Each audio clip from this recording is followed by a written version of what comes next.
this one harder to take than the others? Yeah, definitely, for sure, because, you feel like it's being taken from your hands, it'd be sitting there on the sideline and you can't do anything about it, and just watching the last, and then you think about all the things that you could have done, the times where either you missed a read or you missed a call or could have got an extra yard and just to take 4 seconds off the clock or something like that. So it was tough. What were the emotions like when, like on that last play? You're sitting there helpless. It's like, no, there's no way this could happen. After or before it? Like as it was going on. As it's going on, when they lined up in trips and they had the receiver to the boundary, I said he's throwing the back shoulder. Because that's exactly what I would do, And I'm like, come on, and a little bit of a push off and made a good play, It is what it is, But that one play didn't lose us the football game. There was a signal that I missed. It was miscommunication between us and me and the signaler, or the signaler and I, and just other plays. Think about it, you could have got it 2 extra yards, or maybe you could have done this, or it's accumulation of things. But it just shows, we're getting better. We just have to learn how to finish. You guys learn from this kind of stuff. You know what I'm saying? It's like prioritize things like that. I think it really just shows that you need to take every play into account. You got to make sure that you play every play the way you're supposed to play it, because you never know which play is going to boil down to the game. You have, I think about the play when I had the little QB run and I broke one tackle and got like 8 yards and fell down inbounds. I'm like, if I just stayed up for 2 more yards, we could have got the first down and moved the chains. Or if something else happened, or, it's just little things that you think about, and it's just, you wish you could go back and get those, but you just have to continue and pushing. Obviously, you're disappointed after every win, but was it different in the locker room this time after such a close loss? Oh yeah, definitely. I think it was just. I know we weren't broken. I know we're not going to break. It was just the hurt. It wasn't a coming in and being mad because we lost or we got blown out or something like that. It was more of a hurt because we felt like we had ownership of that win. 13-0 going into the fourth quarter, all we got to do is finish.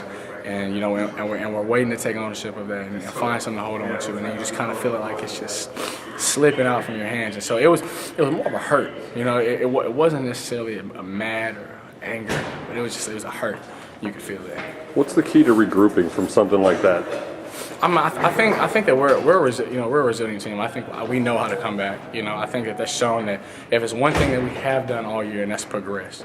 We're not the same team that lined up August 30th or August 31st against Baylor. And that's evident. But we just have to continue to improve on the little things. Like the defense. People can say things about the defense or whatever in the last game, but they played a heck of a game. USF had 9 drives and they held them scoreless for 7.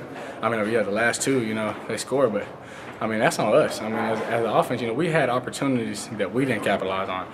I'll tell you this: if the defense holds a team to 14 points every game, we should win. We should win, and that's just and that's our mindset. And so you can look at the last play, but I don't think that was. When you think about regrouping, is it hard? With the record being what it is it hard to go about your business and get to practice with energy every morning? No, I don't think so. I think because that's where the love of the game has to come into. You have to understand that this is a privilege. This isn't a right. There's plenty of people who want to come and play this game. That's why there's people talking about it on the internet and other guys and stuff like that.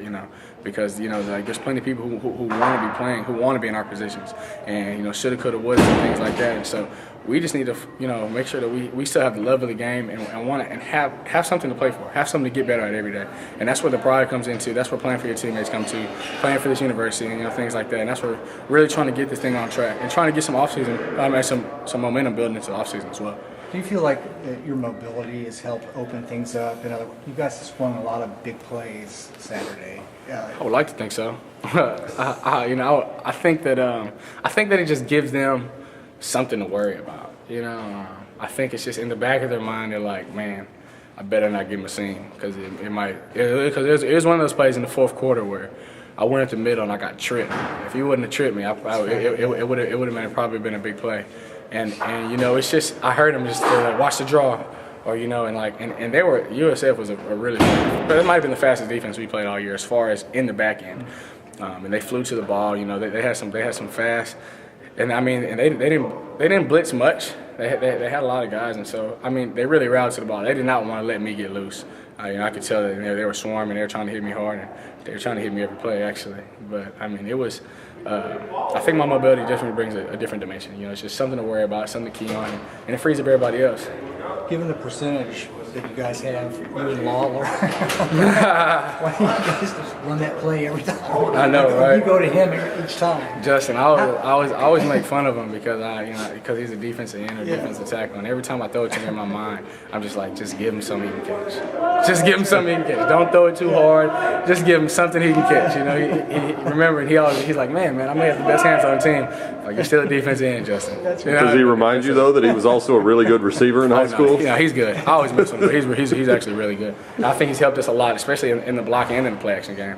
You know, if you, I don't know if y'all watched that fake, but those guys, everybody, I could have threw it to DJ, him, or Andy. They were all wide open and just, please catch it, Justin. Please catch it, Justin. So yeah, we got it. He's added he's been a great addition to the offense.